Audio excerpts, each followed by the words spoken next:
Halo Bapak Ibu Saudara, salam sejahtera. Perkenalkan saya Pendeta Alex, Pendeta GKI yang saat ini sedang melayani di Pondok Indah. Saya mau menyapa saudara semua dengan sebuah permenungan akan kisah mujizat Yesus yang ia lakukan bersama dengan para murid. Sebelumnya saya mau bertanya kepada saudara, ambillah waktu sejenak. Pernahkah saudara merasa bahwa Tuhan itu tidak peduli dengan pergumulan saudara? Pernahkah saudara merasa bahwa Tuhan itu nggak melihat perjuangan, kesedihan saudara? Atau bahkan pernahkah saudara merasa berpikir bahwa kalau Tuhan memang betul-betul peduli, Tuhan pasti melakukan sesuatu terhadap persoalan yang sedang saudara alami. Dan ternyata Tuhan tidak melakukannya. Jika Bapak Ibu pernah mengalami hal tersebut, jangan khawatir. Bapak Ibu tidak sendirian. Dan hal ini sangat manusiawi. Bahkan para murid pun pernah melontarkan pertanyaan yang sama. Guru, apakah engkau tidak peduli jika kita binasa? Ini pertanyaan yang punya nada-nada pernyataan. Gitu ya. Maka hari ini saya mau mengajak kita untuk membahas sebuah topik, menemukan damai di tengah badai. Sebelum kita membaca Injil menurut kesaksian Markus pasal 4 ayat 35-41, saya mau mengajak kita untuk bersatu dalam doa. Mari kita berdoa. Ya Tuhan, kuasailah hati dan pikiran kami, sehingga lewat pembacaan kami, permenungan kami dapat menemukan damai yang berasal dari Tuhan. Di dalam Kristus Yesus kami berdoa. Amin. Injil menurut kesaksian Markus pasal 4 ayat 35. Pada hari itu, waktu hari sudah petang, Yesus berkata kepada mereka, "Marilah kita bertolak ke seberang." Kita garis bawahi bagian ini Bapak Ibu. Yesus yang ngajak para murid untuk pergi ke suatu tempat. Ada misi yang Tuhan Yesus ingin untuk mereka lakukan. Ayat 36. Mereka meninggalkan orang banyak itu lalu bertolak dan membawa Yesus beserta dengan mereka dalam perahu di mana Yesus telah duduk dan perahu-perahu lain juga menyertai dia. Lalu mengamuklah taufan yang sangat dahsyat dan ombak menyembur masuk ke dalam perahu sehingga perahu itu mulai penuh dengan air. Pada waktu itu Yesus sedang tidur di buritan di sebuah tilam. Maka murid-muridnya membangunkan dia dan berkata kepadanya, "Guru, engkau tidak peduli kalau kita binasa?" Ia pun bangun, menghardik angin itu dan berkata kepada danau itu, "Diam, tenanglah." Lalu angin itu reda dan danau itu menjadi teduh sekali. Lalu ia berkata kepada mereka, "Mengapa kamu begitu takut? Mengapa kamu tidak percaya?"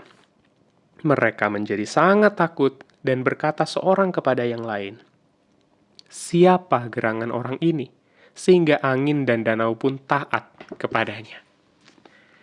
Dalam Markus pasal 4 ini, murid-murid sedang berada mengalami dan mendapati diri mereka di dalam badai yang tidak mereka duga. Tidak mereka harapkan, tidak mereka inginkan. Mungkin saat ini saudara juga sedang mengalami hal serupa. Atau orang yang saudara kasihi, saudara kenal, mengalami badai seperti itu.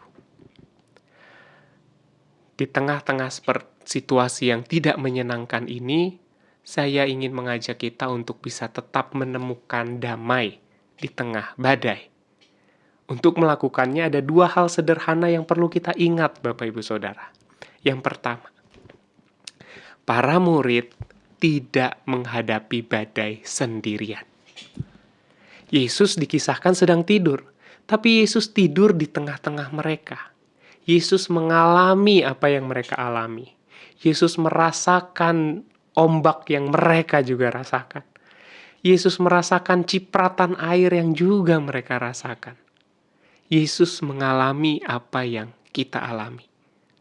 Bukankah Allah yang kita sembah adalah Allah yang demikian? Allah yang tidak duduk santai di singgasananya, tetapi Allah yang mau merasakan apa yang manusia rasakan.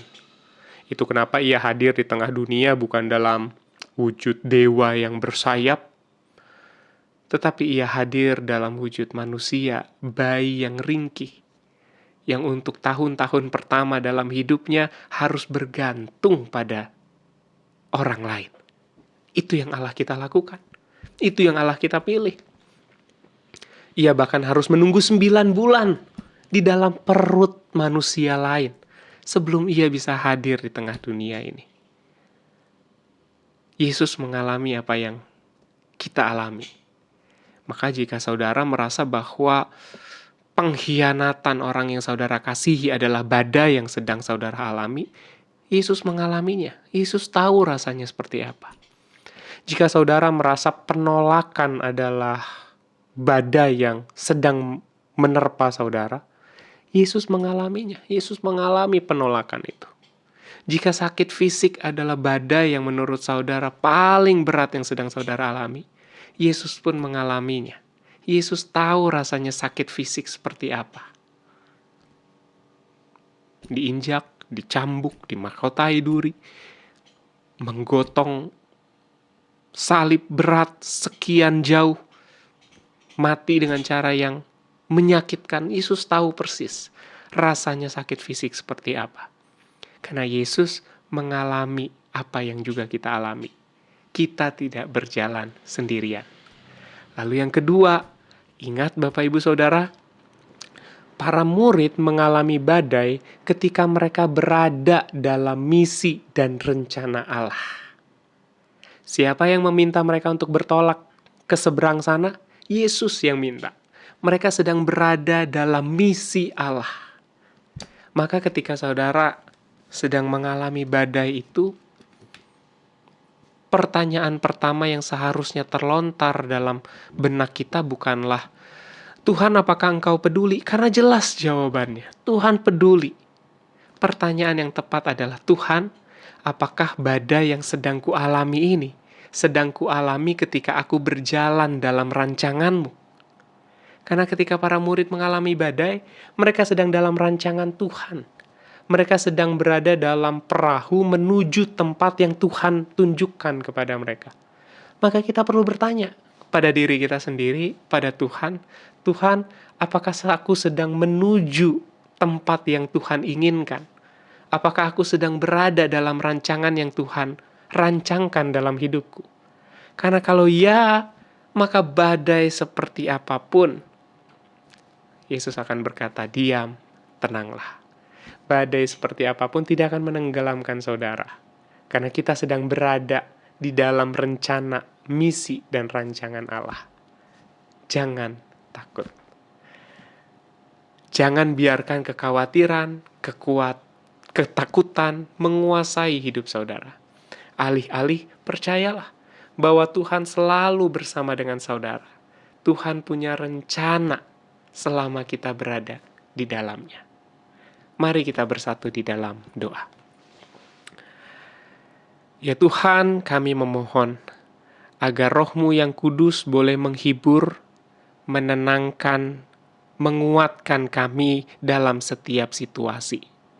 Ajarkan kami untuk terus berada di perahu yang sama dengan Tuhan, menuju tempat yang sama dengan yang Tuhan inginkan. Sehingga jika itu terjadi, itu posisi kami, badai seperti apapun kami tidak akan takut, karena kami bersama-sama dengan Tuhan. Mampukan kami untuk percaya, mampukan kami untuk mengenal, mampukan kami untuk melihat kemana Tuhan menginginkan kami untuk pergi. Di dalam Kristus Yesus, kami memohon anugerah damai di tengah badai. Tuhan Yesus memberkati kita semua. Amin.